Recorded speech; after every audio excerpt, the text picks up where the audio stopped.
say, can you see by the dawn's early light what so proudly we hailed at the twilight's last gleaming, whose broad stripes and bright stars through the perilous fight o'er the ramparts we watched were so gallantly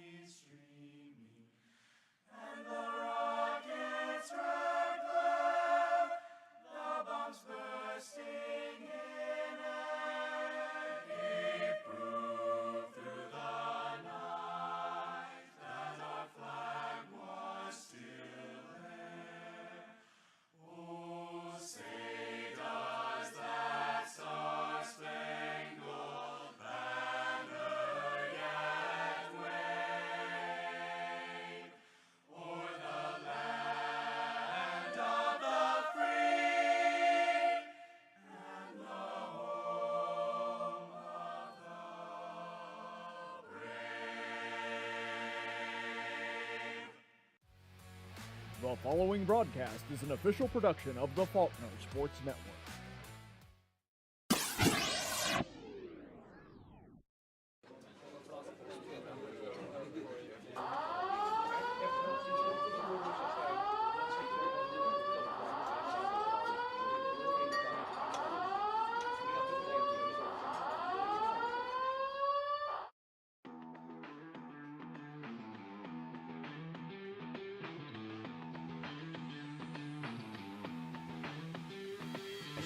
Up there.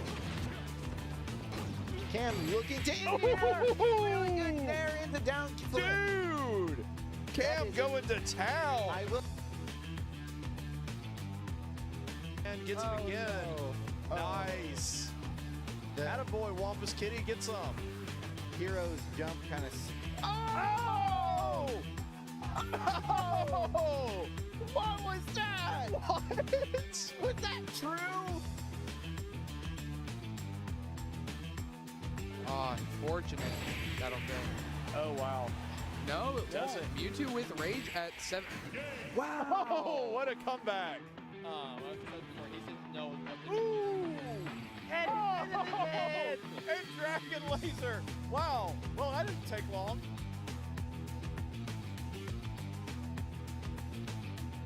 It's a good thing that Smash Bros. Is a complete game with no bugs. Complete game with 0 bugs and 0 problems. She can do that. But I hate it. I don't even hate it, but it's funny to me. And that's it. Whoa! Let's go! Holy cow! We won the championship! With not a single stock loss, Dell comes in clutch and just polishes the steam. Look at that! That is We did it! That is one way to go down in history. That's it. We got it. Faulkner is the champions for this year. Congratulations, guys.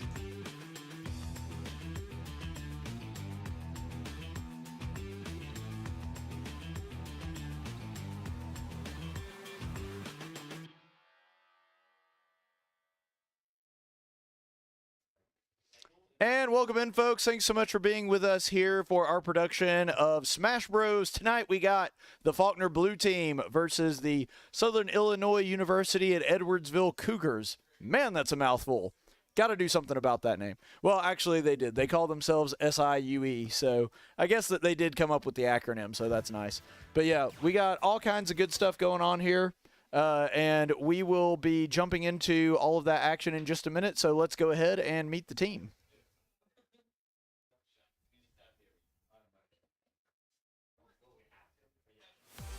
Ruling the roost with In a minute.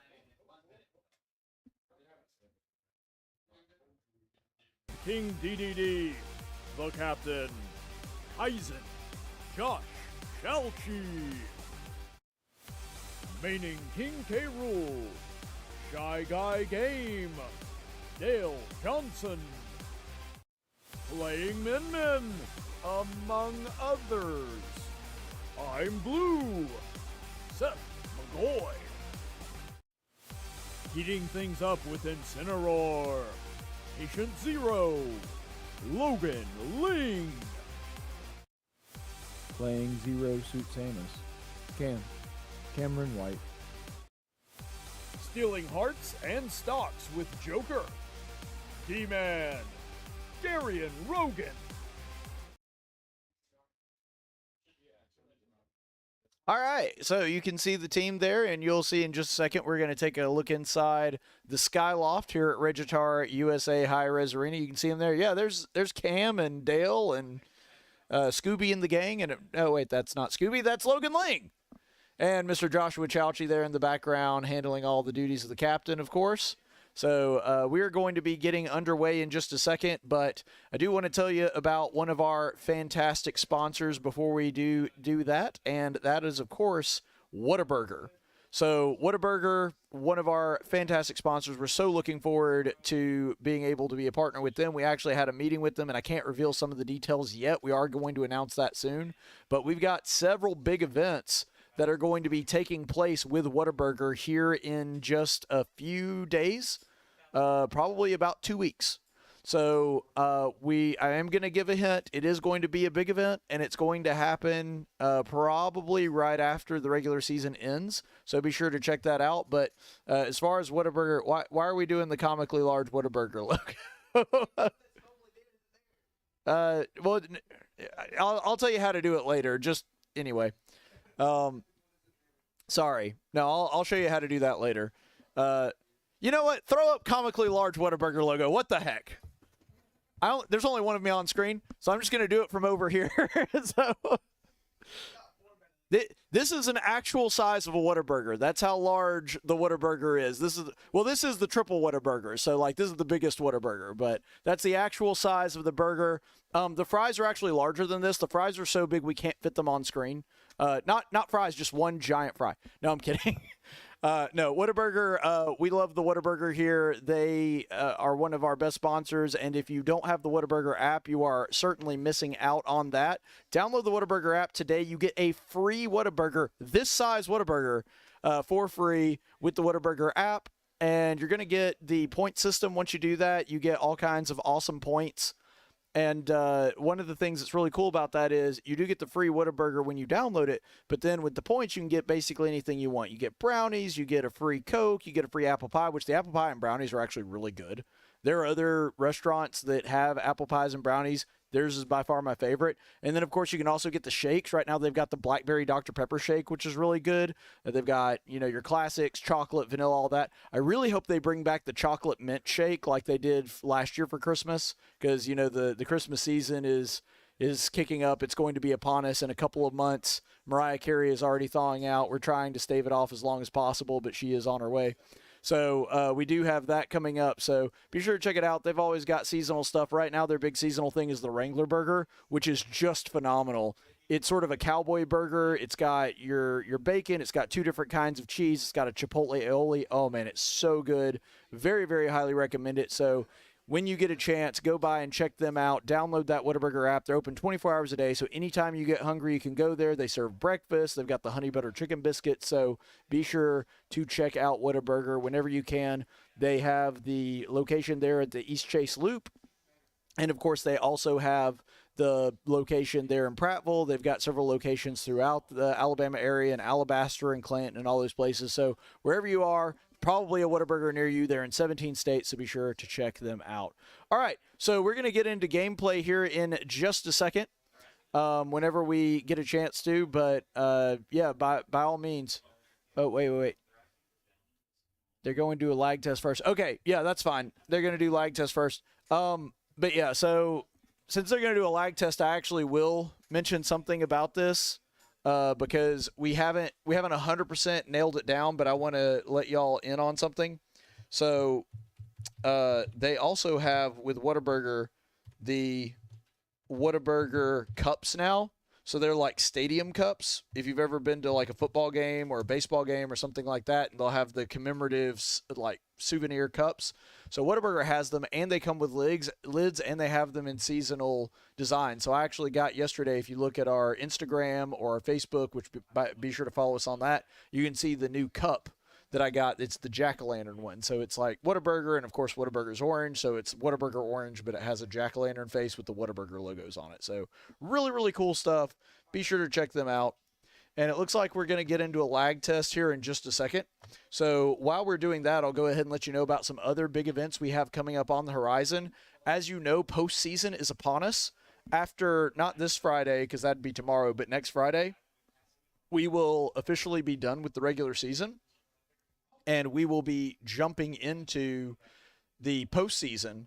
And just about all of our teams have actually already made the postseason. So let me go ahead and take a look at that real quick and see exactly what we've got there. Let's see.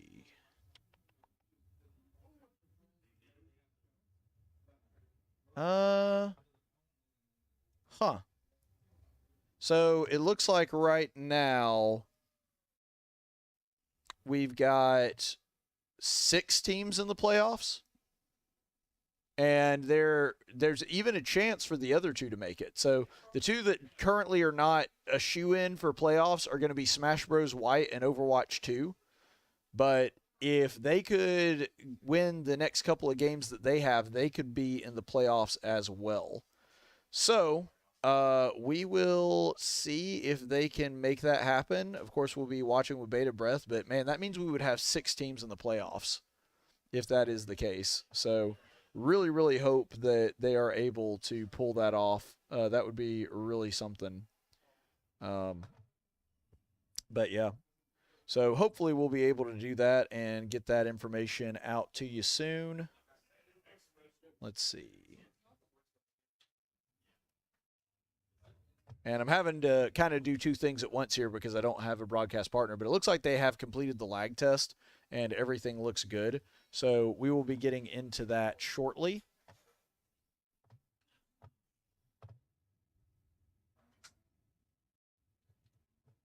Okay.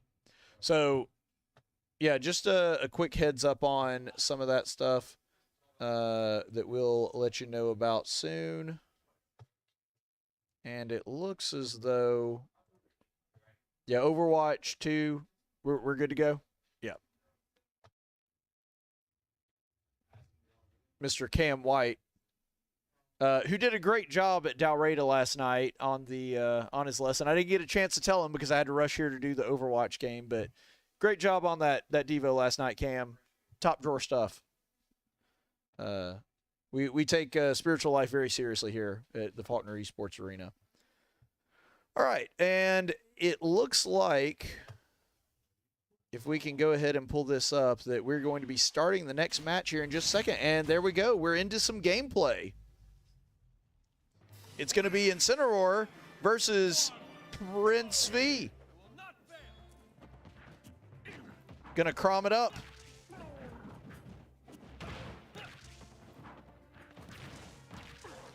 Okay, so this Crom really doing a good job of spacing out the Incineroar. So that's one of the advantages of a sortie, Crom in particular, who's kind of a Roy clone. If he can really space this correctly, now he won't have the tippers that Marth does, so he won't be able to do as much damage. But he is going to try to space this Incineroar out, stay just out of his range by hitting him with the tip of his sword and keeping him from attacking. But it looks like Logan has kind of figured out his movement pattern and has made it very difficult for him. Oh, and he's actually able to bait it, which he didn't have a chance. He had to recover that way, but that's why Logan was able to get the rage off of him. And there it goes. Man, that was like literally the only spot in the entire stage that he would not have killed from that particular range. And Darkest Lariat pushes him off the edge. Got the Mario Galaxy theme running, which by the way, oh, and just a quick forward smash after that Darkest Lariat, waiting on the Darkest Lariat's in lag, is able to get the first kill, but a quick up air brings it back to an even game, and we are tied at 11.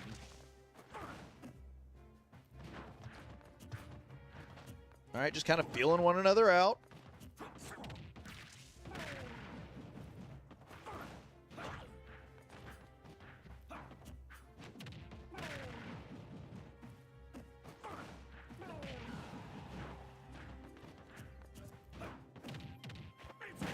Ooh, and back throw. One of his strongest moves. Love back throw.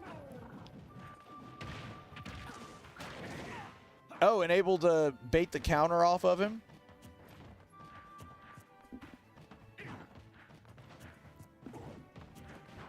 Very nice. Just kind of, these two kind of feeling each other out again.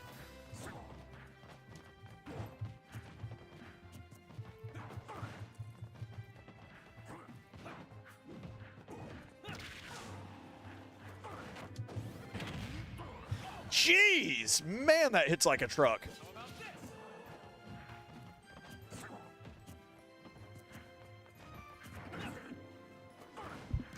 Oh, man, just barely out of it. I think he read that command grab there. Nice. He actually gets a very unorthodox kill with up smash through the platform. Oh, no. Oh.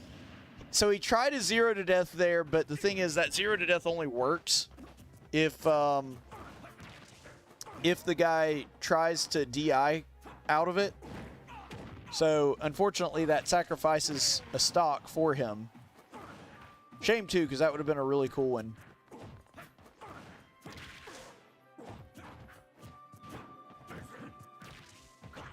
But it is a very high-risk, high-reward move because,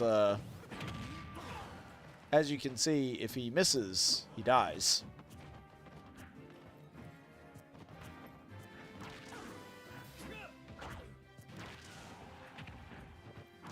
Okay, so these guys kind of going even on this stock. Yep, and that's going to be it. He pushed him down just enough. Crom's recovery, not great. And because of that, he was able to knock him off of the edge. So... good job, Logan. Able to take that third stock. Would have loved for him to be able to take it and still retain 2, but, you know, that's how it goes sometimes. And hopefully that will put us in a good position for whoever the next guy is. Let's go ahead and see if they can, if they're going to announce their next fighter. And it looks like Wombo is Incineroar. So we're getting the Incineroar Ditto. That'll be fun. We're going to see who is the top Incineroar. So they're going to see who is the better of the Wampus Kitties. Also, I should correct myself. I think I said Rage earlier. I believe that is actually Revenge. Rage is something that every character can get past 100%. I actually meant Revenge, which is Incineroar's down B.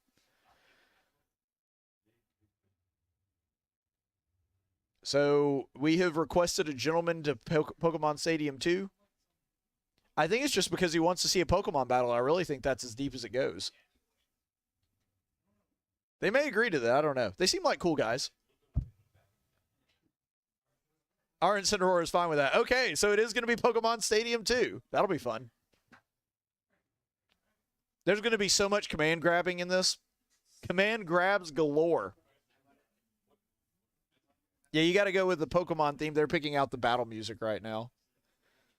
Yeah, they're going to go with the Pokemon battle music, so this will be fun. And they go with black Incineroar and blue Incineroar. So, very Faulkner colors. I like it. I'm a fan. 3, 2, 1, go! Come on, boys.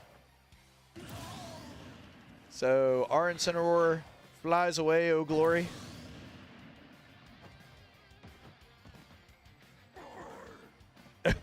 They do the same taunt, too. That's funny.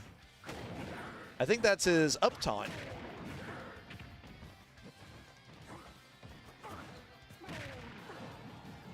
Man, look at the damage there. 92 off of that Revenge. Ooh.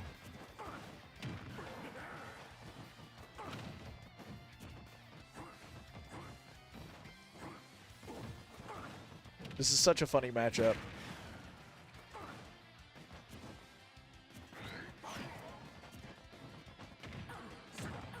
Nice. Little combo off of the ledge guard there.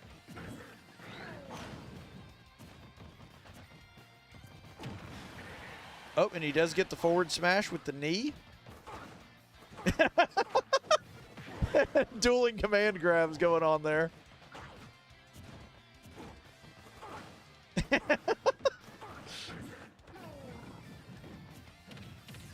Uh-oh. That's going to be a kill.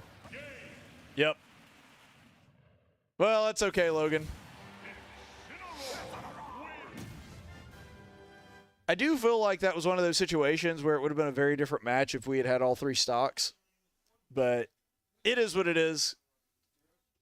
Because we saw some really good gameplay from both of them, but I felt like Logan actually had the more mistake-free stock there. But even if you're mostly mistake-free, especially with a power hitter like Incineroar, man, you can just... you hit that one attack at that opportune time at the right spot on the map, and that's just it. So that means that we do go to a tie. So tie ball game, we're going to have to go to somebody else. They have not announced yet who our fighter is going to be, but there are several characters that can easily counter Incineroar, so we should be good on the counter pick here. Let's see if we can take it with only losing a stock or two. That would be definitely helpful. Griffin, who I believe is the captain of the other team, says beautiful Incineroar duo. Yeah, I like these guys. These are chill guys. So, but yes, thank you, Bryan. Cue the Pokemon theme song. You're quite right there, indubitably. Speaking of, we got Pokemon ZA out now, and I'm very upset. I'm weeping that I've had to study Greek and not play Pokemon ZA. It's sad, but it's the story of my life. We're sending in Caw on Zero Suit Samus. So Cam going to be running into battle here without any armor. He decides that he does not need a suit. He will go in with 0 suits. It is what it is. You know, the mechanic where you could actually lose your suit, it kind of reminded me of, I don't know how many of you guys would have played this, but Ghouls and Ghosts. And it's the one that our charity live stream that we do every Halloween that we just did last week is named after. It was that game really, really fun. If you ever got hit by a monster, you lost your armor and you would literally run around in a pair of boxers. It was really, really funny. But you could also get different kinds of armor that would give you different power-ups. So, like, you had your standard armor, which Arthur was the character you were playing as, and he was just like a knight in armor and had a javelin. And he would throw javelins at people, kind of like Mega Man. But if you got, and it was a very, very difficult game, by the way, one of the hardest games I've ever played. But you could also upgrade to different kinds of armor, which was really fun, too. I honestly kind of wish that Arthur were a character in Smash Bros. That would be really fun. Because Ghouls and Ghosts, well, it may not have been a Nintendo exclusive. I think it may have been on Genesis as well. But either way, super fun game. Okay, so we're going to get into it here in a second. They have banned Battlefield, Pokemon Stadium 2, and Town. I would assume that Cam would pick Small Battlefield out of those options. I could maybe see Final Destination, but I feel like he wouldn't go Final Destination for that one. I could be wrong. We will see. He goes Small Battlefield. All right, I was right, as always. So we'll get into the battle here in just a second. Looking forward to it. Let's see if chat has anything to say. Nope, nothing yet. Which is funny because we actually have pretty big chat numbers, just nobody's being talkative, but that's okay.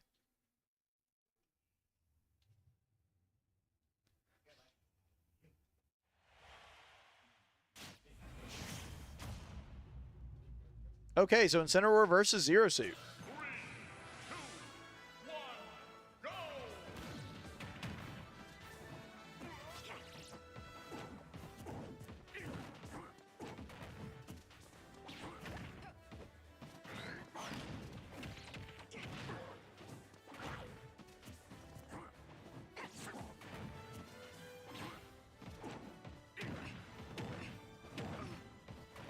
So the triple up air. People don't see the triple up air coming. Oh, and gets the berry. But he is able to bait out the revenge on that. Gets the grab. Gonna use Electro Whip.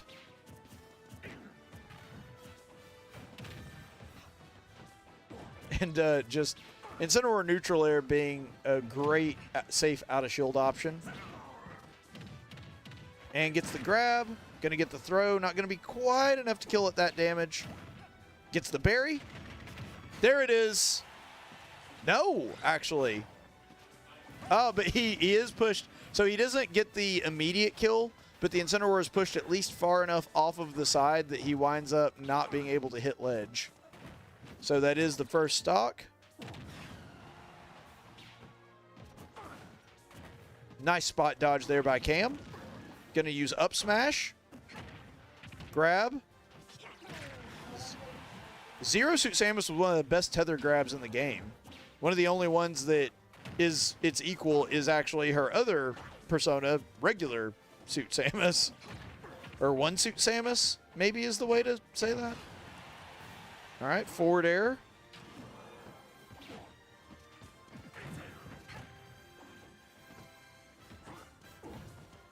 Yeah, Cam here just, oh, wow. Actually, the command grab just spaced exactly right in order to avoid the Electro Whip. There we go. Able to use a drag down into Electro Whip.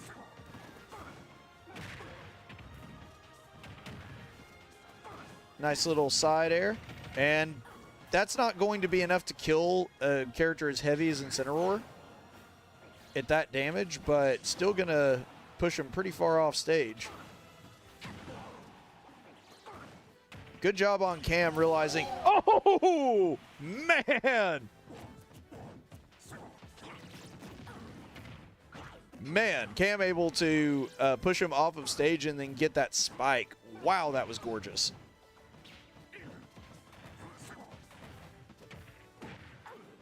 And getting bullied a little bit here, but able to get the berry into up smash. Good mix-up on Cam with that. You notice it was a different option that he used out of berry last time. Incineroar going to use the grab and back throw, one of his better throws. Definitely his kill throw.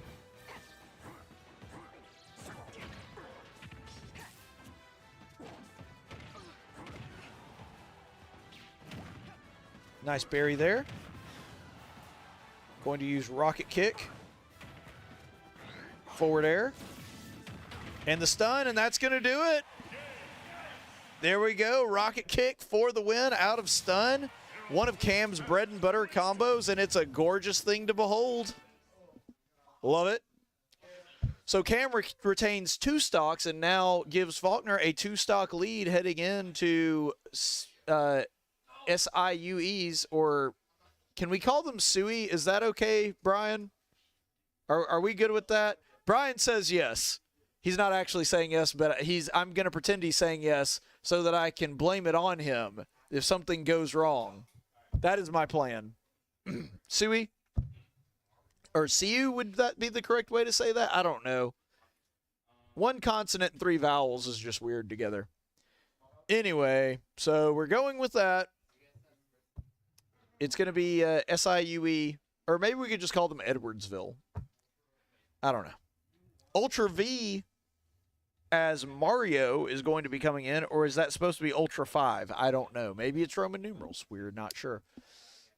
But I think it's Ultra V, so it's going to be him as Mario.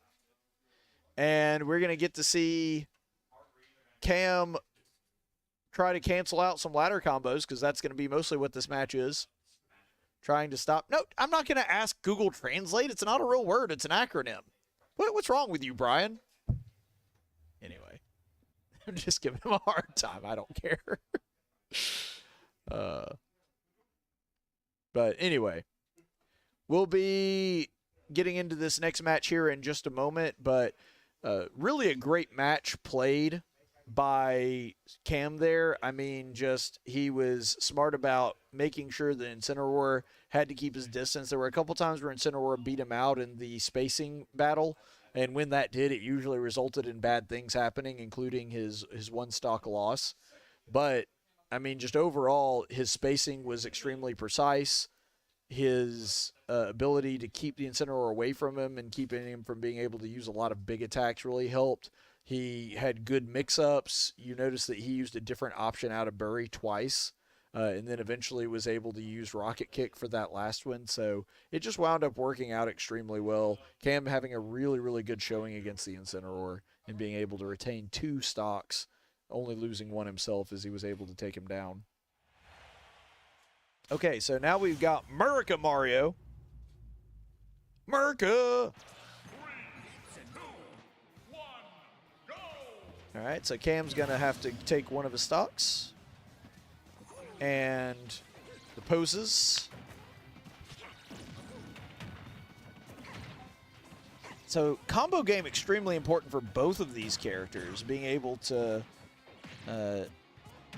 predict and sort of melt into your opponent's combos. I will say that Mario's don't have to be nearly as precise but they also are not as specialized. So Zero Suit has a lot of cool and interesting things she can do that Mario just doesn't have access to. Whereas Mario, almost all of his best stuff is ladder combos.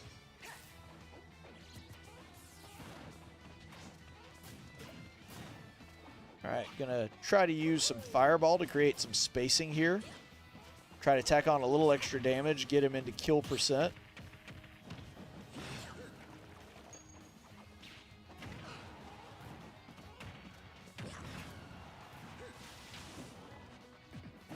Yeah, so his Flood Wind Box, it's very useful against some characters. It's not going to be as useful against Zero Suit as it would be some others, just because she has better recovery than a lot of them. Oh, man, but just the bait and then what I appeared to be an up smash, I really couldn't see because of the particle effects, but I think that's what it was.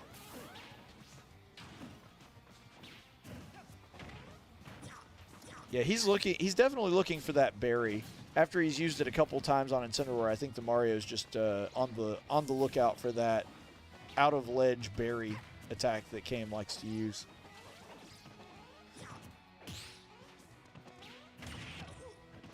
All right, nice. The Mario does tech. Not that it would have killed if he didn't tech, but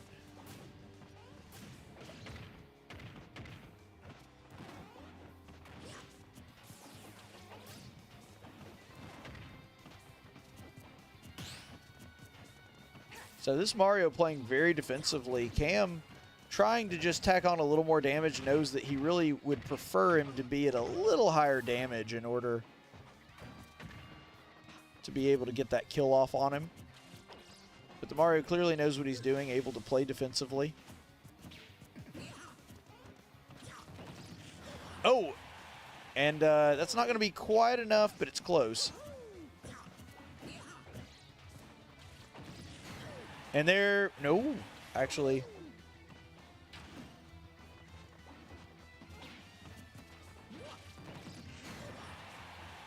Wow, really thought that he'd be at kill percentage here.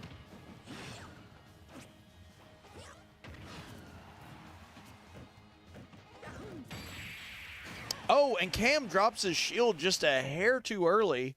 Either that or it was shield poke. I couldn't tell which it was, but SIUE actually able to take it back to a 6-6 tie. Man, really unfortunate that Cam wasn't able to get at least one stock off of him, but just an unfortunate mishap there at the tail end where he was able to get some shield poke off. And Mario can be a very frustrating character to play against because he has no glaring weaknesses. He's the most basic of all characters, so he's just kind of your standard all-arounder. He doesn't have any glaring weaknesses. He doesn't have a lot of like big glaring strengths either. So he's just kind of a ladder comboer, and that's really his whole game. He does have the wind box that can push people with bad recoveries off the side, which is really effective against some characters, but not effective against many of them. Like, yeah, it's great against a Cloud, but it's not great against most of the roster. So there are a few like niche things that Mario has, but not a ton of them. And you saw there that a lot of his kills came from either being able to ladder combo really high or to be able to throw and then work off of that. And then, of course, that last one came from his spin where Cam just released the shield just a hair too early, and it was enough to be able to push him off. So anyway, we are still kind of deciding who we should send in at this point. I don't know what the right call is here. I don't think Min Min is the right call just because Mario has a very vertical game, whereas Min Min is very horizontal. So I guess that could work in his favor, but I think that Mario would be able to get in on her. I think we might see Seth actually pull out one of his others if they wind up going with Seth. And they may not, I don't know. But they also, I could see them putting in maybe Dale on this one. The only problem with him is if he plays his K. Rool can be a little bit of combo bait, and that's what Mario's great at. So let's see, who would be... Honestly, Snake would be the ideal counter to Mario, but we don't have... Logan's not on the white team. He's on the he's not on the blue team. He's on the white team, so we don't have access to him. Oh, it looks like it doesn't matter. They're sending in ImBlu as Min Min. So they are going Min Min, which is really interesting.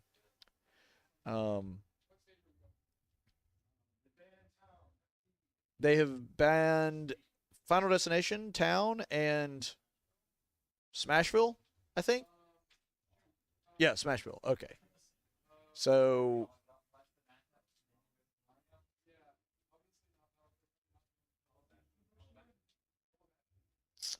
yeah, I don't know who they go with. They're maybe Small Battlefield or Halibastion, I would guess.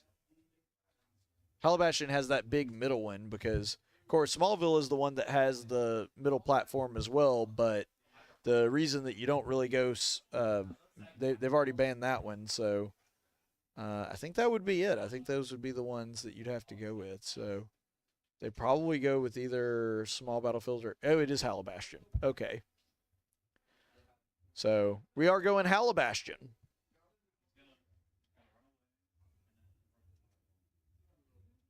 So, if history is any teacher, what you're going to see here is he's going to rush in, run back out, try to poke with Fireball, and then use that as a starter to get in on something. At least that's what he was kind of doing against Cam. So, we'll see if it works for him.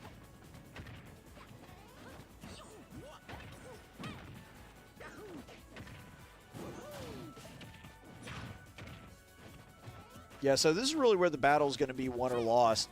If Seth can keep him at his effective range, he's going to be fine. If Mario can get in on the Min Min, that's going to be where they start having problems.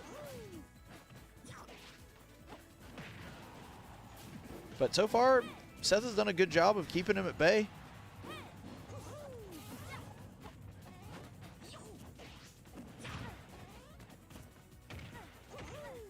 I do like the move of going for grab there.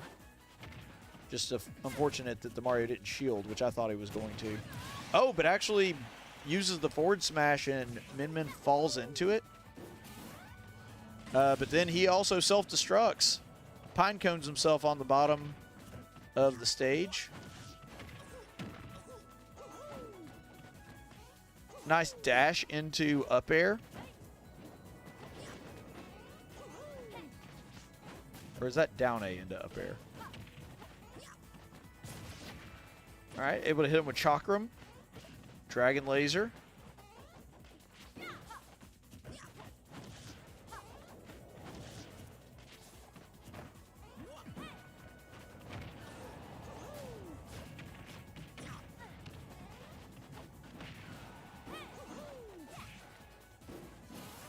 Nope, that's it. Okay, so now the Min Min with 2 stocks to Mario's 1. Seth needs to keep doing what he's doing, just playing at the edges there.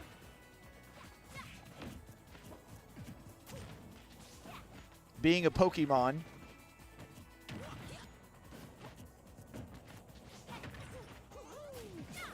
Nice. Takes a little damage, but able to use the Chakram to do some of his own. Gets the grab, gets the back throw.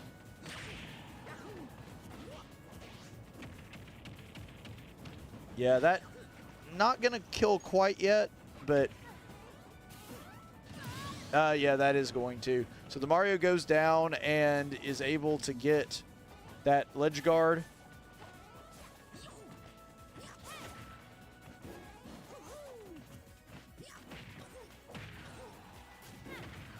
Oh, and Dragon Laser?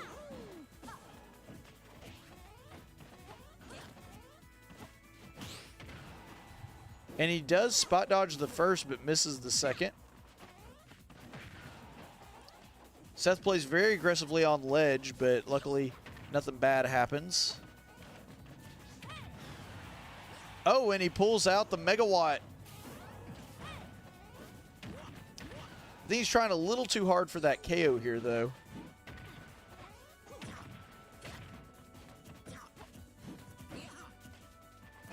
Just got to keep playing his game, being kind of patient.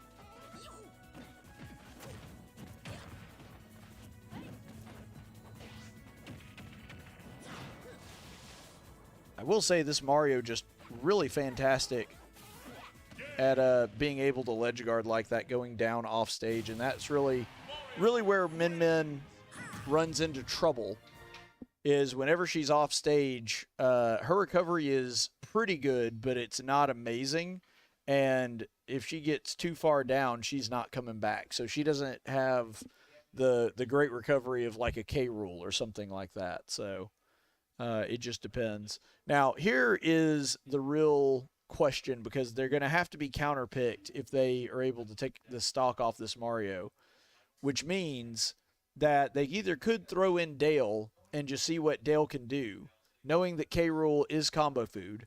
They could throw in Dale on one of his other characters, maybe his Pac-Man, something like that. But if they do, then Dale's Pac-Man isn't quite as good and could get counterpicked hard in the second round. So they could do that. They also could send in Darrien, who is has a really good Joker, and Joker is really hard to counterpick against. So they could trust on Darrien to anchor the team. I don't know which one they'll go with. It looks, oh, well, I say that. As soon as I say that, they announce. So they're sending in ShyGuyGame on K Rool. So it is going to be a K Rool versus Mario matchup. And hopefully Dale can go ahead and take a stock quickly and be able to just get into the next round. But we will see. It's going to be a tough one. I don't know if they'll go back to Final Destination. I really don't think that any stage is bad for Dale on this, because, like I said, Mario kind of being the consummate all-arounder, the only stage he really excels on is Battlefield, because it helps him with his ladder combos. I could even see actually Final Destination being the right pick here.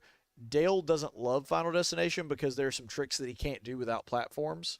So, I mean, obviously, I know he'd want to go to the swamp, but I don't know that we're going to see. Well, I say that. They just banned Final Destination Kalos in Town, so I know exactly where we're going. It is Small Battlefield. I don't even have to wait for them to announce. So, Small Battlefield is the play. Anyway. So, Faulkner down by 1, but definitely a winnable round here if Dale can take the stock real quickly and then get into a 3v3 for the final. Then we should be good. Now, one disadvantage to Dale being the anchor is that K Rool is an easy character to counterpick, but the thing is almost all of his matchups are bad. And so because of that, Dale's very used to playing against a matchup that he technically on paper should lose. But the thing about Dale is he tends to make even a low tier like K Rool viable because of the way he plays them. So here we go. He actually picked Halabastion, which is, I mean, honestly, kind of stunning. I would not have guessed that.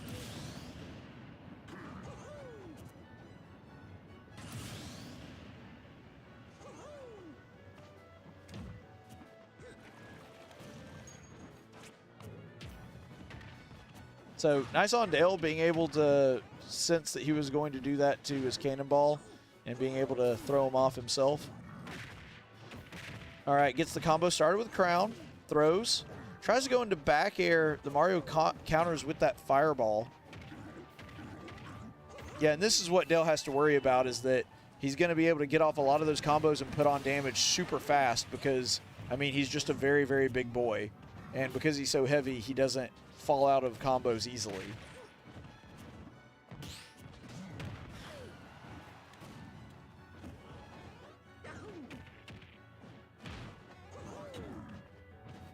That was one of the fastest mash outs I've ever seen. Like, that was almost unhumanly fast. And the back air for the win. So Dale does lose the stock, but he very quickly takes one back. And like I said, that Mario ladder combo, if you can't fall out of it, and Dale being the size that he is really couldn't, it put, I think, like something 70 damage on him in one combo, which is just really difficult to deal with. And then, of course, got the forward smash for the win. But Dale comes back, says, you know what, not a big deal. Able to get the berry, throw him back, and then back air and gets a kill of his own. So now it's going to be Robo as Wolf. So Wolf, again, is a matchup that technically on paper he should win, but he's not like a horrible matchup for K Rool. And honestly, even being a stock down, I have a lot of confidence that Dale will be able to win this one. So we will see. You know, never know. But we don't want to count our chickens before they hatch. But we could definitely see Dale be able to put a lot of damage on this wolf in a short amount of time. Now, Wolf is a very powerful character as well. He's probably the best now of the Star Fox characters. But we have banned Town, Final Destination, and Battlefield. So I don't know what the wolf will probably pick. Small Battlefield. Okay. So they have chosen Small Battlefield, which is fine with me. Let's go to the swamp. And we're going to get underway here in just a second.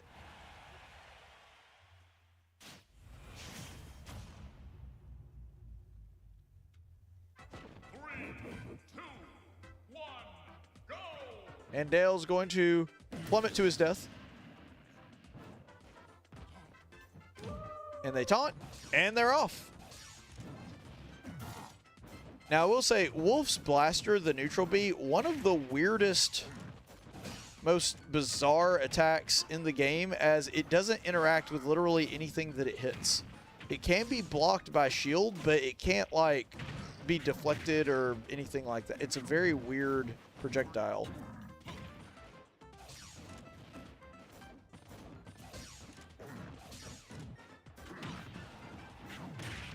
Ooh. Oh! Wow, and very quickly, one stock down on the wolf. So Dale has brought it back to a tie. Now that reflector is going to be a problem for his cannonball and his crown.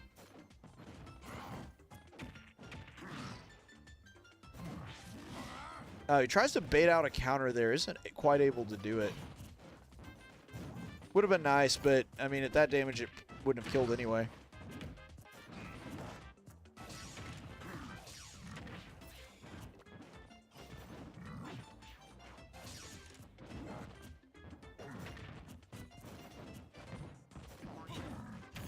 Yep. Unfortunately, that up air or up smash gonna come back to bite him a little bit.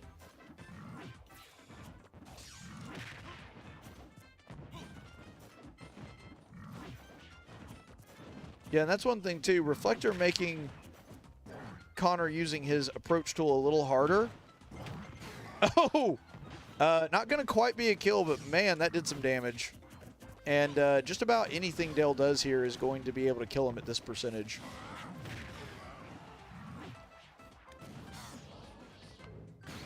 Oh, welcome to the swamp.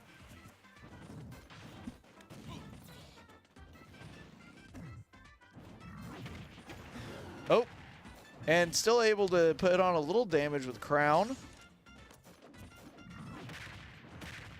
Nice.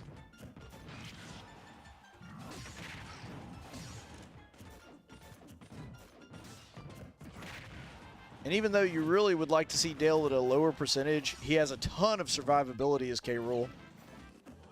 And able to dodge underneath stage.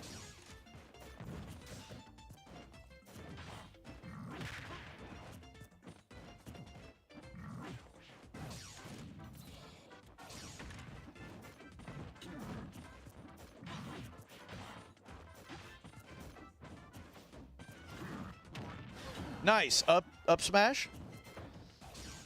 And now he's going to try to start something with Crown. Doesn't quite get there. His blunderbuss doesn't work. The back throw, not going to be enough to kill at this percentage, but it's going to be close. Oh, and the up smash for the win. Our man Dale coming in, clutching up, taking 4 stocks. Faulkner wins round 1. The guy's having a good time celebrating in the arena. You can see over there. Over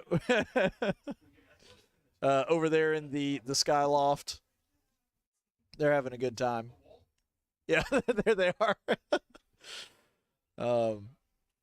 But Dale doing a great job there. Just absolutely clutching up hard and being able to take the wolf, only losing a stock of his own. But just really, really good. They have opted to take a quick break, and I think, especially since I'm here doing this solo tonight, I'm going to do the same. So we will take about a couple minutes worth of a break, and we'll be back as soon as we're done with that.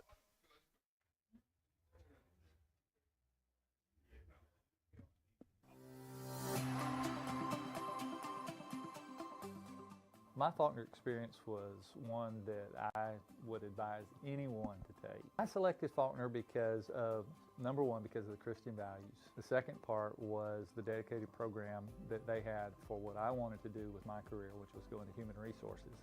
And so having that dedicated program and seeing that I could finish on time and finish within a short period of time, relatively, really was the one thing, some of the things that inspired me to come to Faulkner. My degree in HR got me into human resources in the automotive field, and having the degree from Faulkner was well recognized and well respected, and so the community in Alabama knows about Faulkner, and they recognize that Faulkner graduates are going to be some of the top-notch employees, and they're going to have good values, they're going to have good ethics, they're going to have all the things that employers are looking for now. So that really was one thing that Faulkner did for me, was give me credibility with local employers.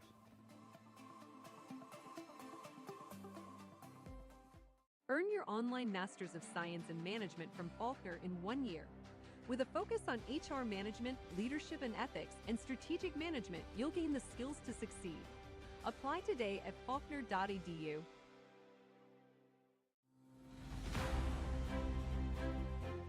In the River region and the Black Belt specifically, we are facing a critical shortage of healthcare professionals, especially nurses. Here at Faulkner, we hope to fill that gap by keeping our nurses close to home. My name is Shelley Vardaman, and I'm the Program Director for the School of Nursing at Faulkner. Faulkner's curriculum is designed to have you graduating in 4 years. We have a 4-semester upper division, which is somewhat unique to this area. Many programs around here have you graduating with a 5-semester clinical sequence, but this one is truly designed to have you graduating in 4 years. You can speed that up with dual enrollment or completing your general education courses earlier. So it is actually possible to graduate in less than 4 years. At Faulkner, we want to prepare our students not only with a Christian worldview, but also to be compassionate caregivers. We have state-of-the-art facilities here at the College of Health Sciences. In addition to this beautiful sim lab where I'm sitting now, we have our own library at the College of Health Sciences. We also have dedicated study rooms that individual students can go to. There's even your own dining area.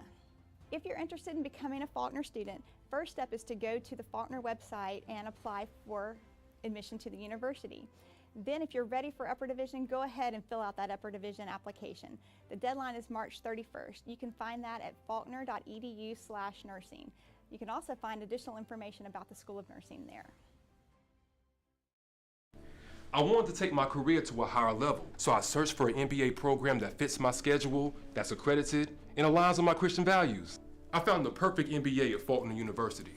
Faulkner's MBA program consists of 10 5-week courses completely online, and the quality of instruction is excellent. Imagine how earning your MBA degree can help boost your career and get you to where you want to be. Visit faulkner.edu/advance to learn how you can get started. My name is Mike Harridge, and I teach computer science at Faulkner. Computer science at Faulkner is dramatically changing right now. It's an exciting time to be here. We're adding new students, which is exciting for all of us, but we're also growing in the content in which we deliver. We're adding new courses, we're adding new curriculums.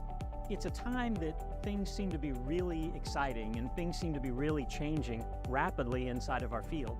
Computer science will always be a rapidly evolving field. Everything from artificial intelligence to cybersecurity will always drive us to excellence. But here at Faulkner, we embrace that change as opposed to ignore it. Many of our students find their niche in the computer science world by coming here, and that's what we hope to really drive the love of computer science into our students here. I'm telling you, of any place you want to be to learn computer science, Faulkner is the place to be right now.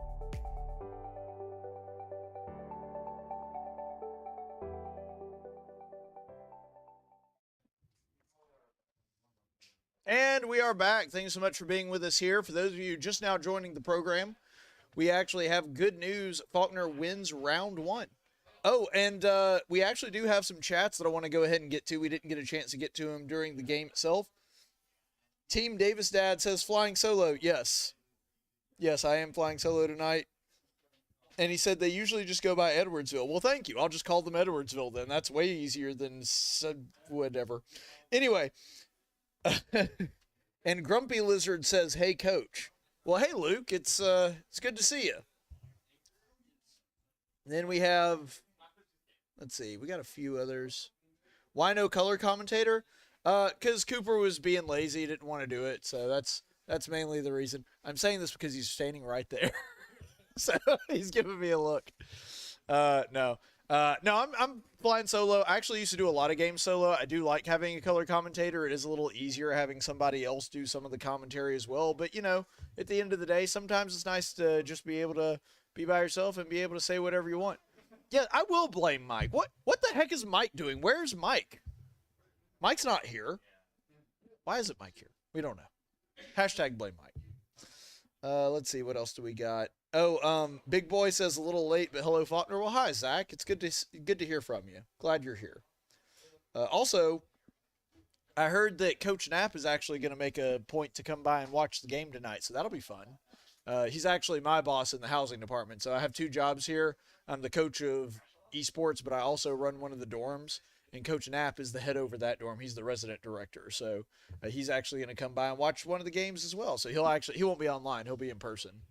But that'll be really fun. So that'll be cool for him to be able to do that. I got to say, it's kind of surprising because normally, especially for a Smash game, we have quite a bit of people over in the theater room. I didn't see as many there tonight. I'm not sure exactly why that is. But either way, we're going to be going on here in a second. And Davis says, you are entertaining, but where's the Whataburger push between rounds? Well, you know, I gotta say, I do need to bring up Whataburger as often as I can. We've already done our mandated 1-minute live read. And I did just show Bryan how to do the Whataburger logo, popping it up, the secret to doing that. So, maybe, I don't know. Comically large Whataburger logo is funny, but you do have to work around it, because otherwise there's just, you know, it's a little obtrusive. It's funny when it happens by itself. It's when it happens on purpose that I have a problem with it. But you know, Whataburger, for those of you who don't know, they are our sponsors, and we're doing some really cool collaborations with them. By the way, I can tell you this. I forgot. I didn't. Oh, yeah, there we go. We have a little Whataburger in the corner over that way. But good job, Bryan. We can't tell you all of the stuff that's going on right now. We're doing some collaboration stuff with Whataburger, and we're going to announce it. It's going to be really big. I'm really looking forward to it, and not just with us, like with Faulkner in general. So that's really, really cool. They're doing some other stuff. We were kind of the start of it, and because of that, they really liked our brand. They liked what we were doing, and they want to expand that to other sports and other programs here at Faulkner as well.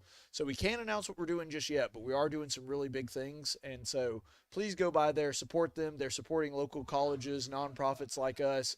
The guy there that is the owner, Dave, great dude, spiritual guy that, you know, you can sit and have a conversation about Christ for an hour, which we did yesterday, actually, over lunch. So they're great business, great local business. Go by, support them as they support us. And, of course, we go by and support them as well. In fact, you know what? I'm going to do this live on the air. Hey, Josh, we doing Whataburger afterward? He says yes. He actually shook his head no. I know why. He actually talked to me and came to me beforehand. He's got somewhere else to go. And he has his reasons. But so he just opened his wallet and a moth flew out. That was really funny. But no, he actually can't come tonight. He's got some other things going on, but some of the other guys might. And it was funny because he shook his head no. I was like, yeah, we're going. Going to recruit him into the Whataburger. But anyway, we're doing some cool stuff. We can't announce this. There are going to be some t-shirts that are available. We can't tell you when or where or how to get them just yet. We're still working out the finer details on that, but we're having some Whataburger esports t-shirts, which should be really cool. All right, so we're going to get into this next round here in just a second. Now, I assume we're doing blind. And they're going to gentlemen to Pokemon Stadium 2. And it's going to be Min Min versus Crom. So this should be fun.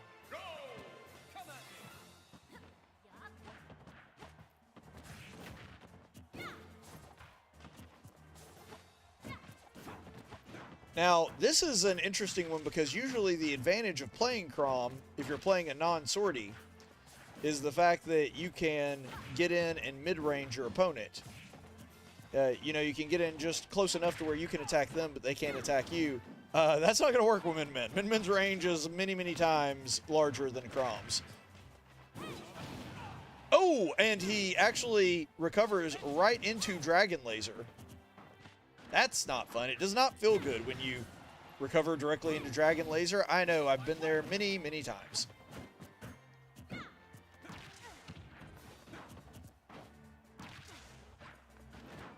So kind of playing the dodge roll game, which is one of my favorites. I love dodge roll game. It's more fun than Smashketball. Whoa, what just happened? I guess it must have caught the back end of that recovery, and actually Min Min loses a stock there. Kind of surprising. Did not expect that. You know, that's the thing about Smash Bros. And I'm not saying that it wasn't skill-based at all for him to do that, but it was one of those things that everything kind of had to hit exactly right for that to work. And that's the thing about Smash Bros. Sometimes you're unintentionally brilliant, sometimes you're intentionally brilliant, and it's hard to tell the difference between the two.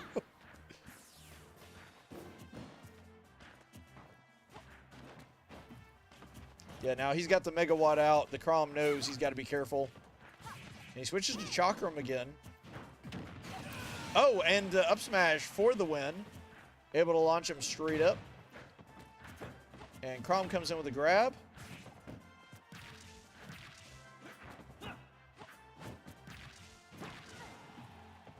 And Crom able to get off the forward air. And I'm not sure what happened there. That really should have been something Min Min could recover from. So I don't know what happened.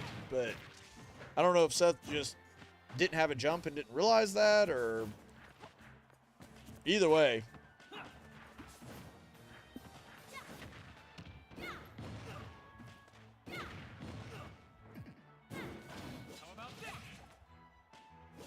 Yeah, that's gonna be a stock. So Min Min can get some of those fast, cheeky stocks off on Crom if she's able to stay on stage. It's when she gets off stage that she starts getting into trouble, as you've seen from what has happened so far in this match.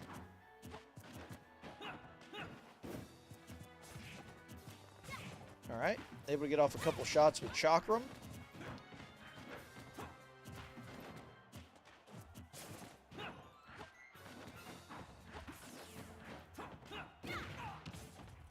Yeah, both combatants kind of dancing around each other right now. Playing, in my opinion, a little too safe on both sides. I also noticed that you've not seen Seth, and I know why, because the Crom hasn't been shielding a ton. Not seeing Seth go for a lot of those tether grabs. Maybe he felt like he was overdoing it in the first one, and he's kind of correcting here.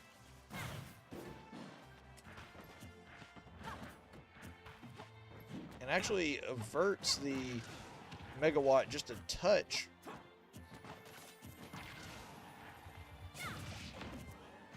Nice.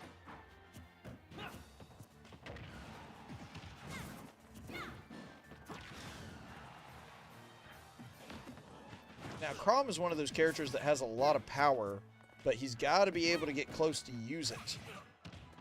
And they're pretty even here.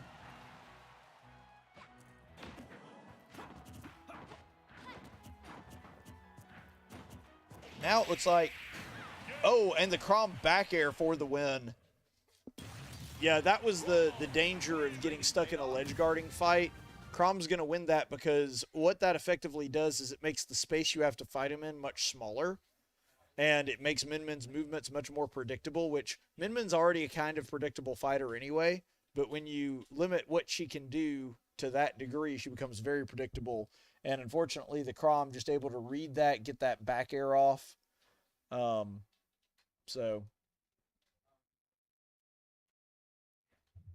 yeah, that's gonna be match, unfortunately. But Seth does hold him to just a 1 stock advantage. So if we can counterpick this Crom, we should be fine. Oh. Team Davis dad says, Whataburger pushed the Wrangler burger at me. Well, look, I don't have to push the Wrangler burger at anybody because the Wrangler burger pushes itself. I mean, you got the 2 different cheeses, the bacon, the chipotle aioli. Man, my whole mouth just filled with saliva. Okay. But yeah, so I don't really have to push the Wrangler burger on anybody. It kind of sells itself. Man, that's a good burger. What about the esports swag for us diehard fans? Well, we're actually working on that right now too. And one of these events, we are going to try to have some t-shirts we can pass out to people that attend. I'm not sure exactly how many we want to do. I'm going to talk to our budgeting committee about that tomorrow, get a quote. But it looks like we may actually split the cost with Whataburger for one of those, do a promotional thing. Big Boy Zach says ad time. Yep. We actually have quite a few tees that are going to be available on the team shop a little later this year. We decided to do something a little bit different. We're going to be opening up the team shop right before Christmas, hoping that we get some people doing their Christmas shopping while the team shop is open. So I'm thinking like maybe right as the season ends, open it up in November. But I need to work that out with Evan, our BSN rep. Okay, so Crom versus Incineroar. Traditionally not actually the matchup you want, because Incineroar does lose the spacing battle to Crom a little bit. However, if Incineroar he has a good amount of survivability. If he can get a quick pickup of a stock here and bring us back to a tie, then that'll be both of these characters with kind of terrible recoveries. Also, love the Sonic soundtrack going on here. Oh no! The TV just died. So somehow Logan survived that. By the way, we do have a solution that we are going to try, but I think someone must have accidentally plugged up the old solution because I had unplugged it initially. So I'm not sure what happened there. We will look into that after this round. In fact, I know that it's going to be me having to take a quick break, but I'm about to go over there and fix something myself as soon as this match is over. So Incineroar with the revenge. That's going to be it. No, it's not. I really thought with revenge that would have killed.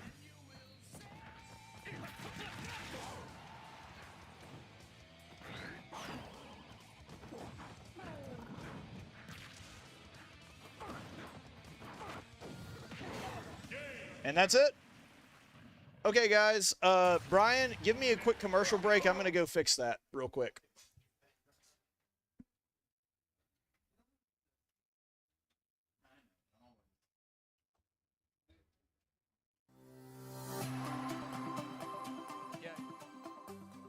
My Faulkner experience was one that I would advise anyone to take. I selected Faulkner because of, number one, because of the Christian values. The second part was the dedicated program that they had for what I wanted to do with my career, which was going to human resources. And so having that dedicated program and seeing that I could finish on time and finish within a short period of time, relatively, really was the one thing, some of the things that inspired me to come to Faulkner. My degree in HR got me into human resources in the automotive field, and having the degree from Faulkner was well recognized and well respected, and so the community in Alabama knows about Faulkner, and they recognize that Faulkner graduates are going to be some of the top-notch employees, and they're going to have good values, they're going to have good ethics, they're going to have all the things that employers are looking for now. So that really was one thing that Faulkner did for me, was give me credibility with local employers.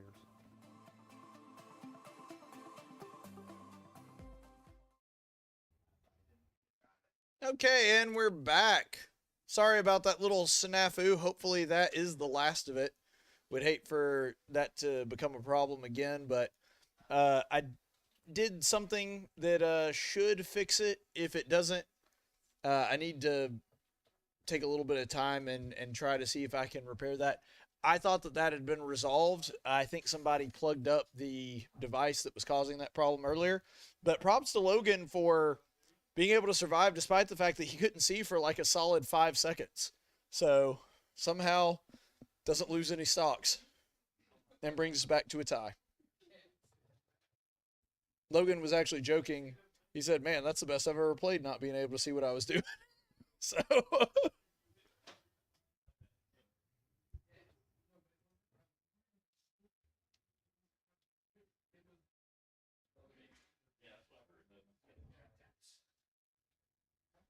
So we're going to get that Incineroar duo with a full 3 stocks.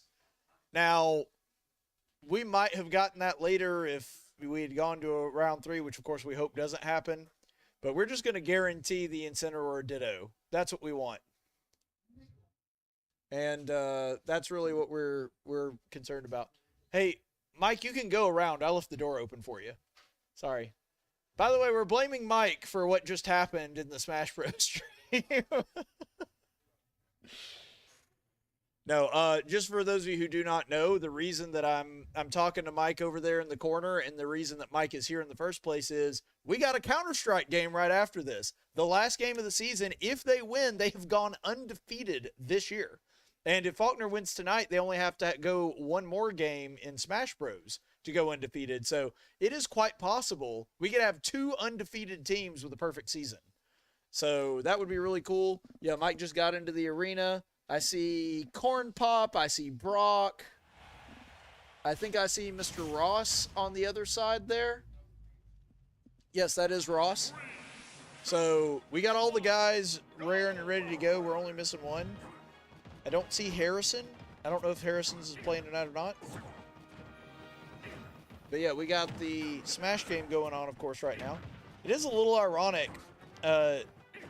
Edwardsville's colors are black and red, and yet Logan is playing the black and red Incineroar. And then Faulkner's colors are white, black, and blue.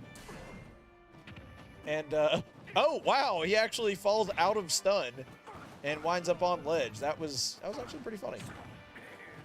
So, in other words, the colors are kind of reversed right now is what I'm saying.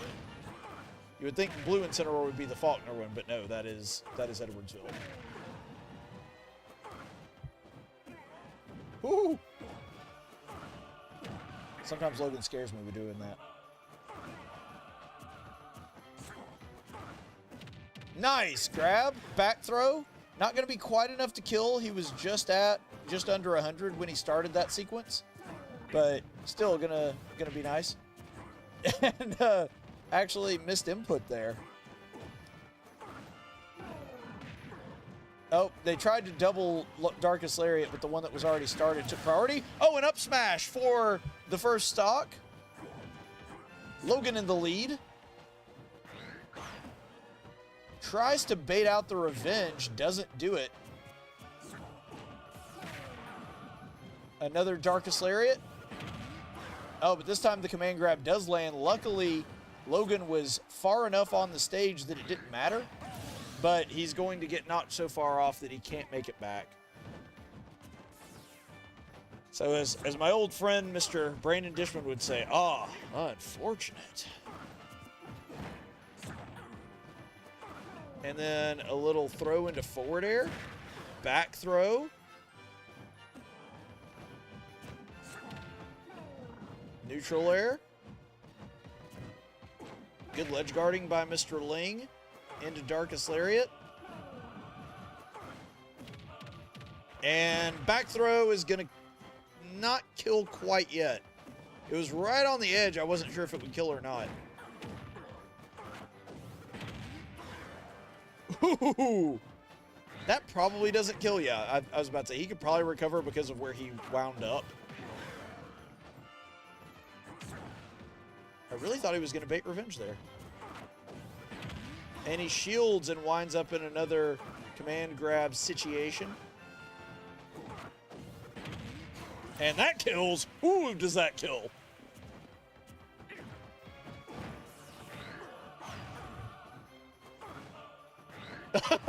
What?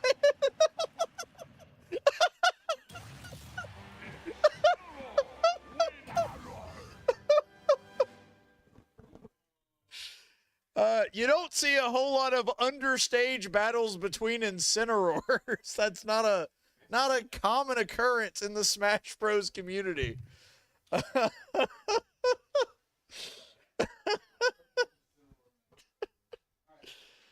Unfortunately, Logan actually did die first there, which means he does only retain a single stock. But of course, the other Incineroar died immediately afterwards, so he does lose that one. But very comical way for that one to end. We aim to entertain here, folks. But anyway,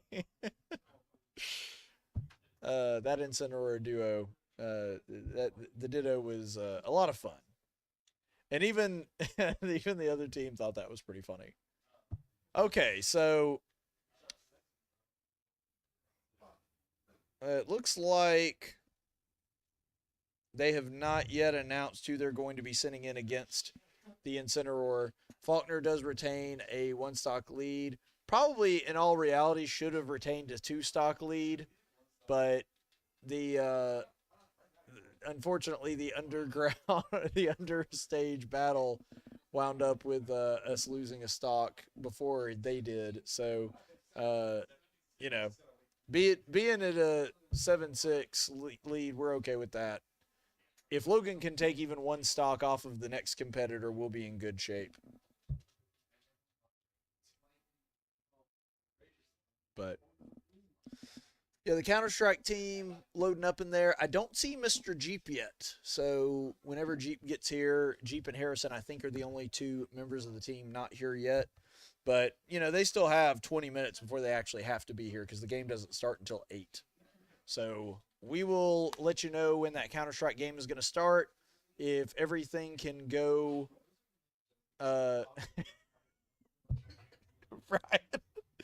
Bryan said our Incineroar had better IVs. Well, that may be the case. I don't know. For the like 12 of you that are competitive Pokemon fans in the audience, you really got that joke and appreciated it. For everybody else, you know, look it up. But anyway, we'll let you know about that Counter-Strike game whenever we find something out. So as far as the Edwardsville team, I'm not sure who they would need to send in next. Let's see. They had quite a few that had decent matchups against the Incineroar. Let's see. The Mario probably would be the best one if I had to guess. Incineroar, very, very big. He does have a lot of survivability, which means he, you know, could wind up getting the Mario off, but Mario, very big, very fast, has a lot of maneuverability, very good off stage. I think that that's probably their best bet right now. I don't know who else, because their other option right now was Wolf, and they don't want to send in Wolf, not against an Incineroar. I mean, does Wolf technically win that matchup? Yes, I guess in theory, on paper, he probably does, but the Wolf, the only thing that he has that really gives him that advantage is his blaster. And if Logan can maneuver around that enough to just get 1 kill out of him, I think the Mario is the right play for them. If, you know, we don't know, they may have some alts that they haven't thrown in yet. But as far as the people that we've already seen, I think that is the right call. And it is going to be the call that they make. They do send in Ultra V as Mario, and they have banned Pokemon Stadium 2, Kalos, and Battlefield, which means Small Battlefield is where we will be going.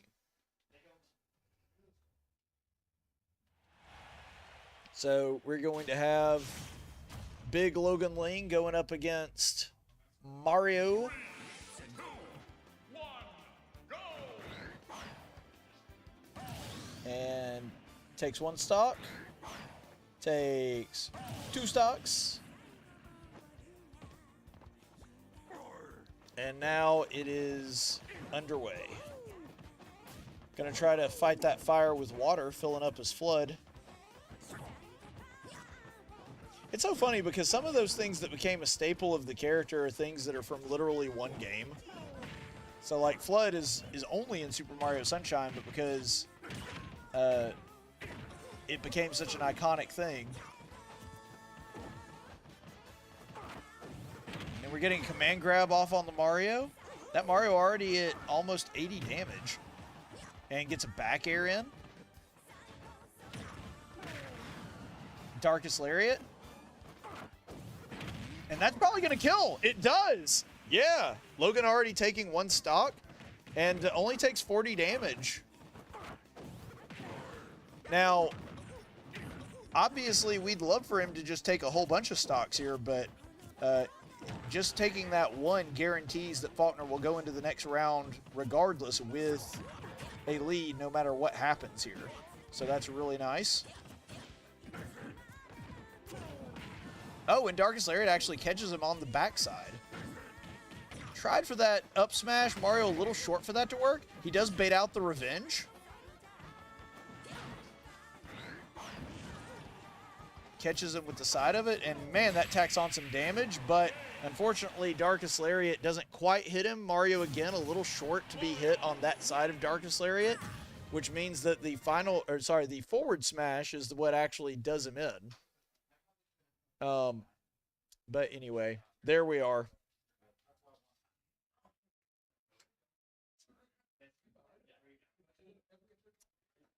It was a good match. Logan did his job, able to take more stocks than he lost, so that's all we can really ask out of him.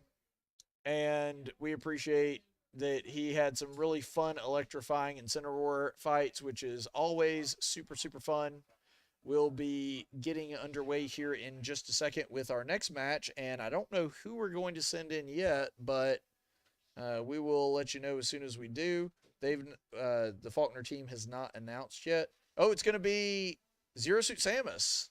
So Cam coming in and going to be playing the Mario.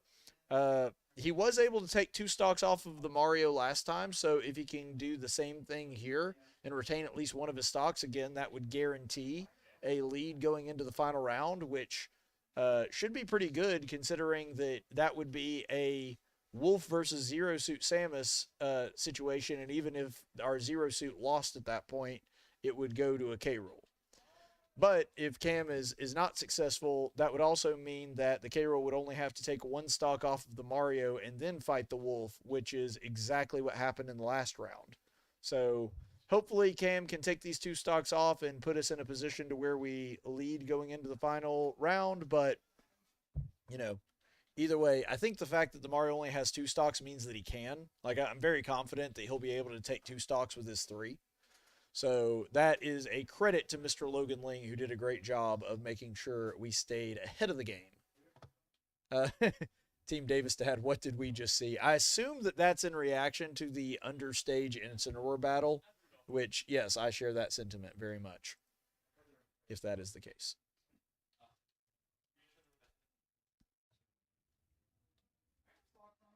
But we will see. Okay. All right, so go ahead and let you know about some of the other upcoming events while we're between matches. We've got several big ones coming up because, like we said, we're winding down. It's close to the end of the season. So we're going to let you know about some of the other games we got going on. First of all, I should mention this first. Smash Bros. White has a game tomorrow, Halloween night, and that is going to be at 6 p.m. And we will let you know about that. Now, we don't know exactly when we're going to do it because it won't happen tomorrow night because we just kind of put that there as a placeholder. But Faulkner Marvel Rivals Blue has to fight Marvel Rivals White at some point because somehow they wound up in the same league, which means that we're going to have a blue versus white game. So it's essentially a fancy scrimmage. And we wanted to talk to Chappies about maybe giving away some coupons or something for the champions or whatever. Call it the Chappies Bowl. That would be really funny. And then we've got Faulkner League of Legends versus High Point. That's going to be November the 3rd, I think. Well, I think it's actually technically scheduled on the 3rd, but I think we're trying to get it scheduled on the 4th. And, oh, and it looks like we're going to get into the game here, so we'll go ahead and take a look at that.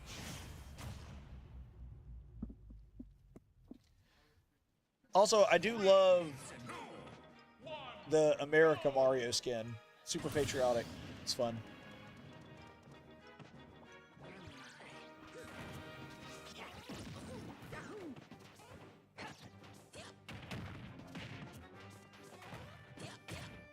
Uh-oh.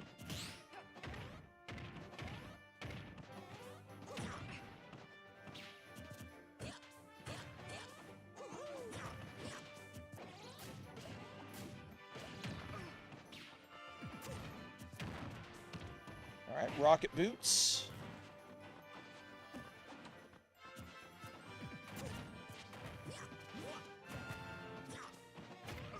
Mario doing a lot of shielding and then running away. Kind of hard for Cam to get a read off on him because of that. And gets the berry.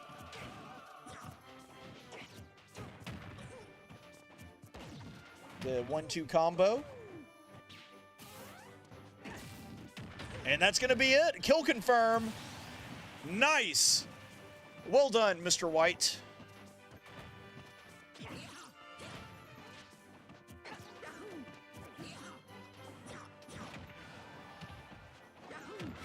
Oh, and able to use the spin there, but he's going to be able to punish something here. Gets the up smash.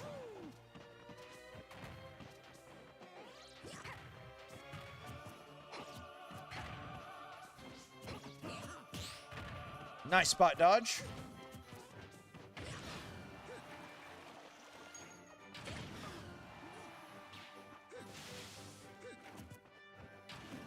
Yep.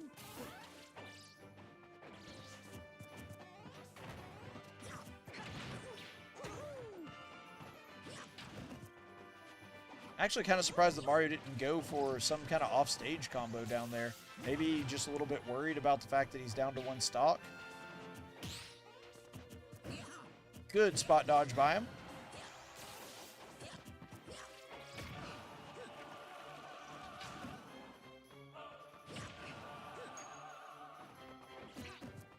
And able to use that tether grab on ledge. Little dash attack there. Going to use the wind box to try to keep him off stage. Oh, man. That combo that ends in the forward air, able to take two off of the Mario, doesn't lose a single one. One of Cam's best matches of the year. Able to stay alive with Zero Suit at 168. Man, what a performance by Cam. Like I said, one of his best matches of the year by far. Mario, a difficult matchup for him, and still able to take that win. So great job to Cam. He's going to have two stocks going in to the final round. I assume that's going to be against the Wolf. They could go a different direction, but the Wolf is the one that they used last time. So, man, just a great job overall by Cam. So good, so hype. Deserving of praise. Golf applause.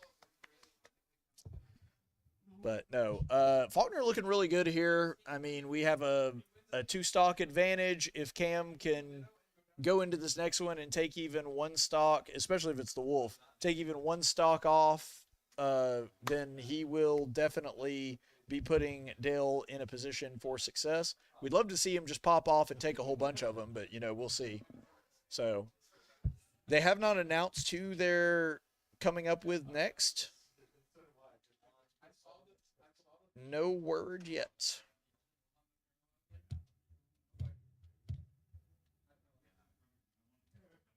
But we'll let you know as soon as they say something. They're probably sitting down and strategizing, trying to figure out what they're going to do here, which, you know, understandable.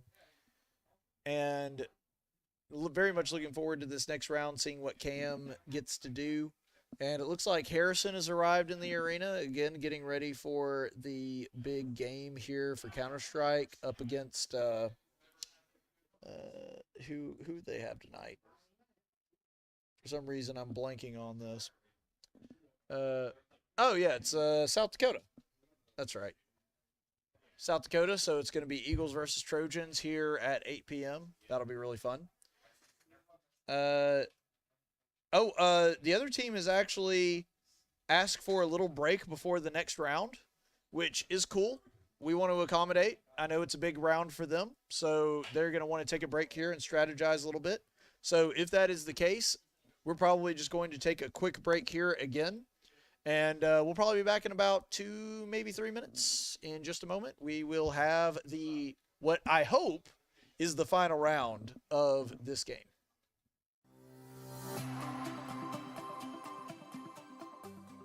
My Faulkner experience was one that I would advise anyone to take. I selected Faulkner because of, number one, because of the Christian values. The second part was the dedicated program that they had for what I wanted to do with my career, which was go into human resources.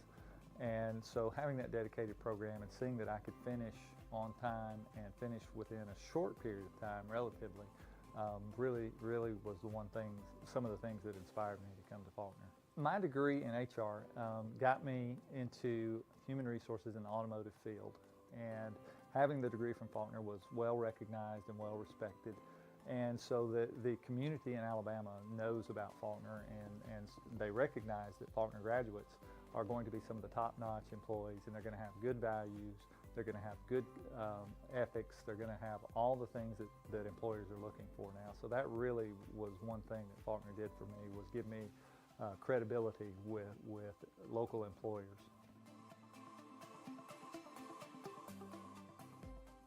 Earn your online Masters of Science in Management from Faulkner in 1 year. With a focus on HR management, leadership and ethics, and strategic management, you'll gain the skills to succeed. Apply today at faulkner.edu.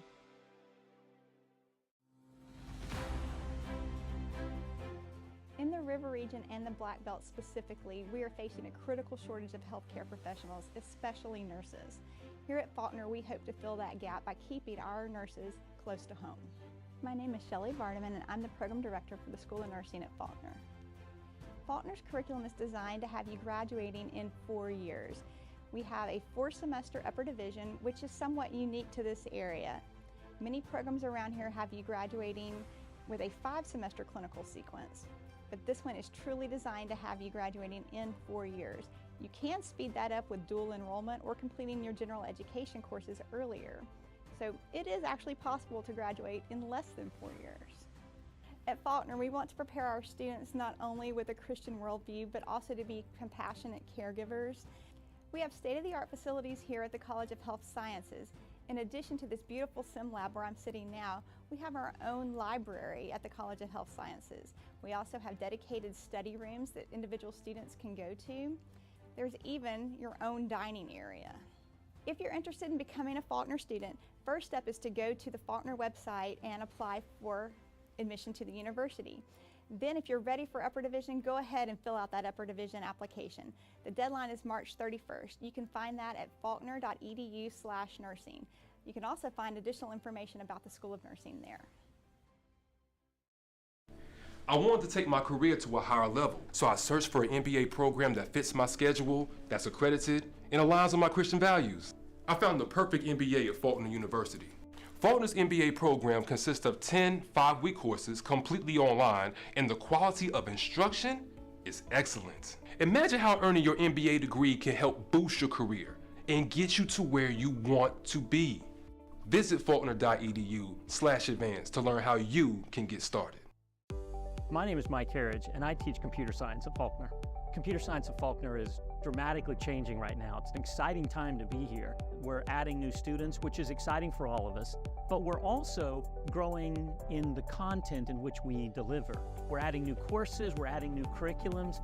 It's a time that things seem to be really exciting and things seem to be really changing rapidly inside of our field. Computer science will always be a rapidly evolving field. Everything from artificial intelligence to cybersecurity will always drive us to excellence.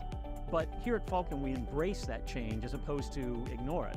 Many of our students find their niche in the computer science world by coming here, and that's what we hope to really drive the love of computer science into our students here. I'm telling you, of any place you want to be to learn computer science, Faulkner is the place to be right now.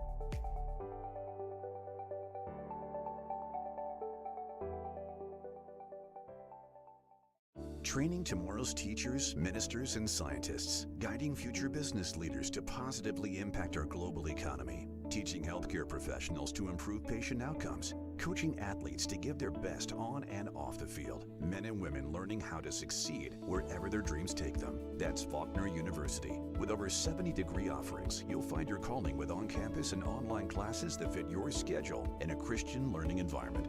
Faulkner University. Discover more at faulkner.edu.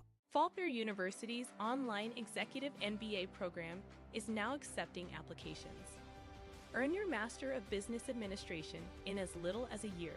Advance your career and apply today at faulkner.edu.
All right, and we are back. We're going to go ahead and get ready, which I hope it's the final round. It may not be, but that's, of course, what we're hoping for, either the final round or the next final round, because, of course, that would mean Faulkner would have won both of them. But they're bringing in Robo as Palutena. So instead of going with the Wolf, he's opted to go as Palutena, which, you know, I don't know if that's much of a different matchup against the Zero Suit Samus. I got to be honest. I'm just going to have to claim ignorance here. Let's see. Let's see here. I'm going to have to look this up real quick. Come on.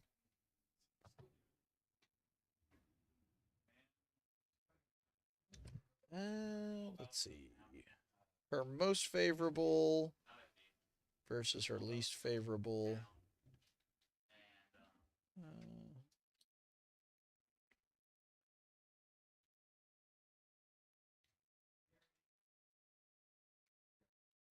I honestly don't see either one.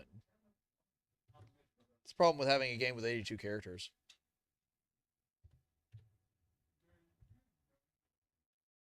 So with Palutena, she goes even. Wolf is an unfavorable matchup. So there's not a ton of difference. The average match is a 4.8 versus a 5.0. So really, it's kind of negligible, to be perfectly honest. But, you know, Palutena is technically a little bit better than the Wolf as far as matchups go, but it's going to be kind of the same. And one of our guys in chat, Team Davis Dad, said, "What a comeback!" Yes, very much so. We have a comeback going on. Also, I need to make a correction myself. I said 5-3. That was actually a mistake by me. I thought Cam had lost a stock in a previous match. That was not the case. So Cam is actually up 6-3 right now. So didn't realize that. My bad. Sometimes even broadcasters make mistakes. It happens. But just wanted to make sure I cleared the record there. And it looks like we're going to be going in here in a second. Let's see what field we're going to be on. We're going to be on PS2. So PS2 is the play. And it's going to be Palutena versus Zero Suit. Should be a good match. 3, 2, 1, go!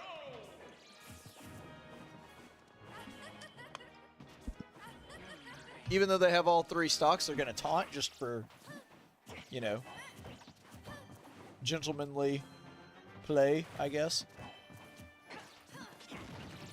All right, catches him in an up smash, combos into up air. And a little Palutena neutral B, one of her, neutral air, one of her better attacks.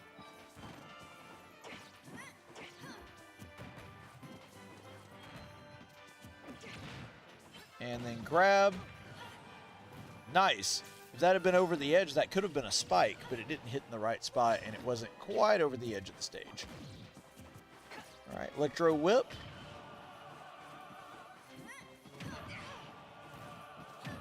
Zero Suit kind of falling into a couple of dash attacks there.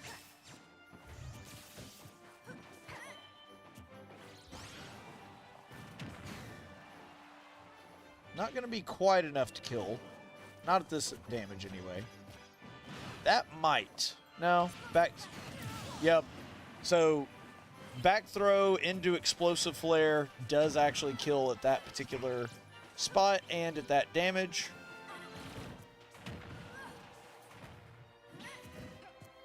Cam goes for the berry there, not quite able to get it. Electro Whip into...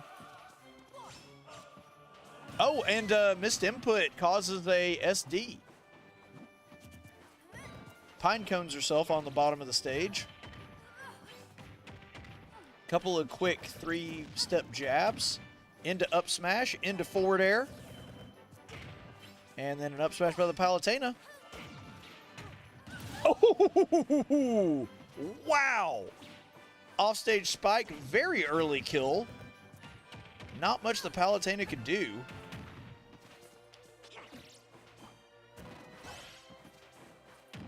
Nice little forward air there.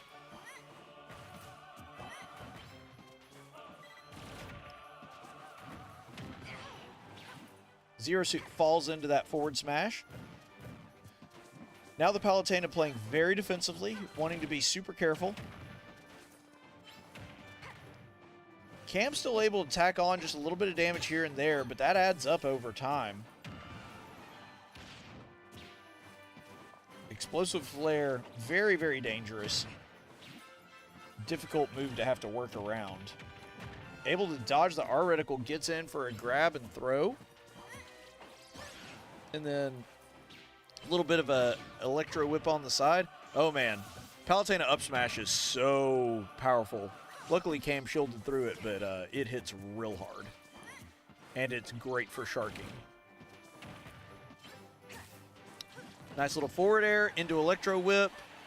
Now the Palutena definitely at kill damage. Cam probably going to have to wait to get his opportunity. Going to try to trap her in a stun. Get some kind of stun lock. Tries rocket boots with the back air.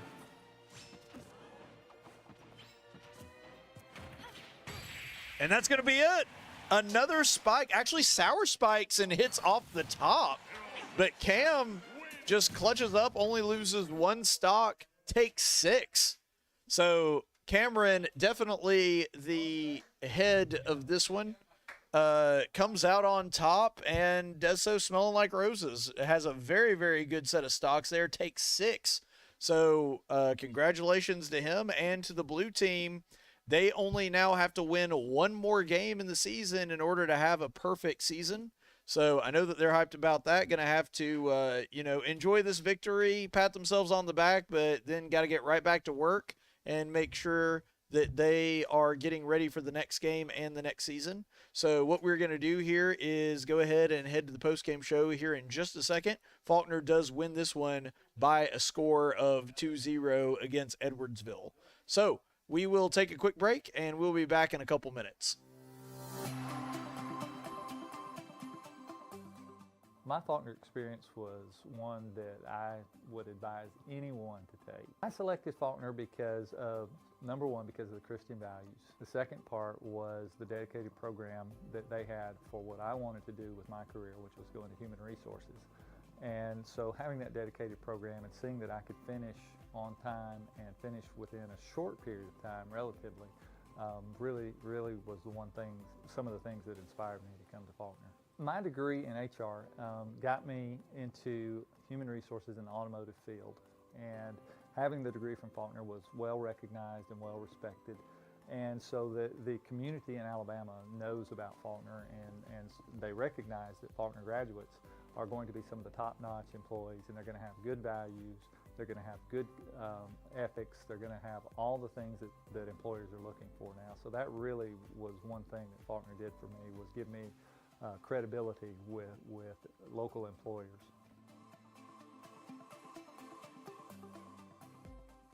Earn your online Masters of Science in Management from Faulkner in 1 year. With a focus on HR management, leadership and ethics, and strategic management, you'll gain the skills to succeed. Apply today at faulkner.edu.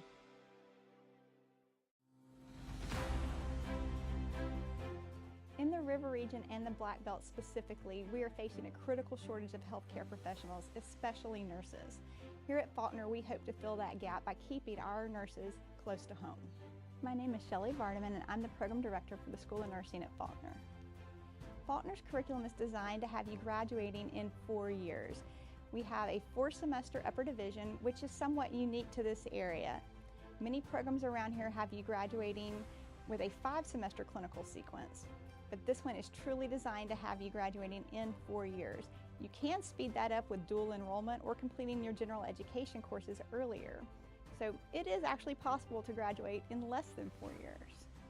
At Faulkner, we want to prepare our students not only with a Christian worldview, but also to be compassionate caregivers. We have state-of-the-art facilities here at the College of Health Sciences.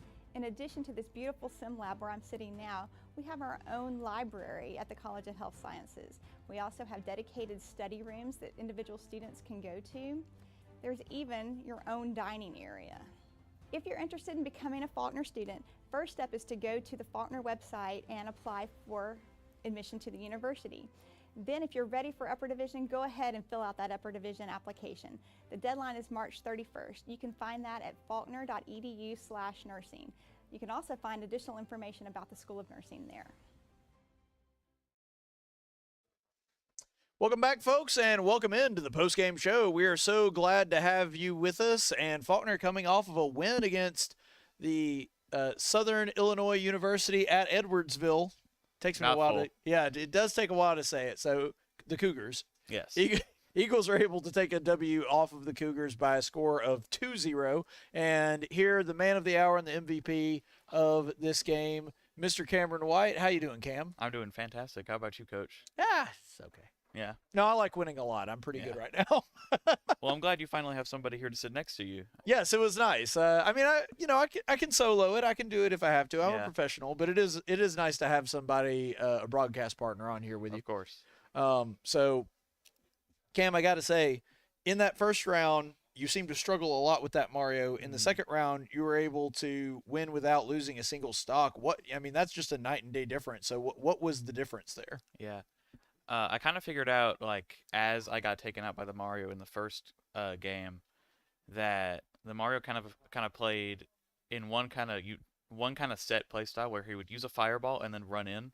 He would do that a lot, and I picked up on that, and I told the guys that went in after me in the first round, I was like, hey guys, he's gonna use fireball and then run in and like try to grab you or try to up air you to start his Mario's really good combo game. Right. Yeah. So I kind of like adapted to that and kind of played a little more aggressive in his face so he couldn't sit back and use fireball and like get his whole setup going to eventually get me in a combo. Yep.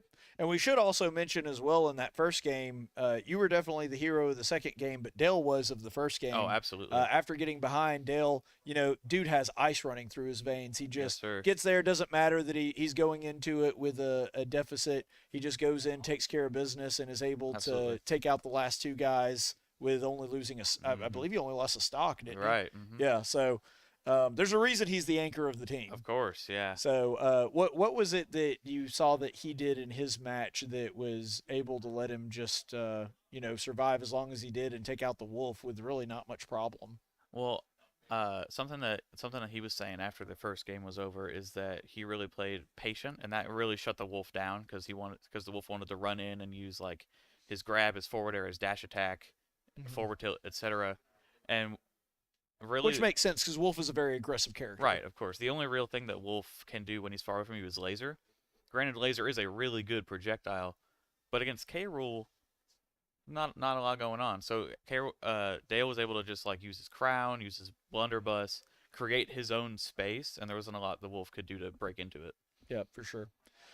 Well, on that second round too, I know that the last match that you had wound up doing really well and was able to win that only losing one stock. Mm-hmm. And again, you kind of had to be the anchor for the team this time. So how did that affect you?